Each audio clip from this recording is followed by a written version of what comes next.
In my experience with Ludwig repens, they don't work too well when they're rooted.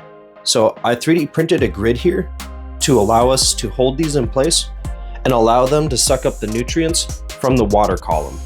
So this morning we're just cutting some trimmings out of this tank, putting them on this grid, and then we're going to transfer these to the big tank and see how well they last. Watch to the end and enjoy some music for the final result.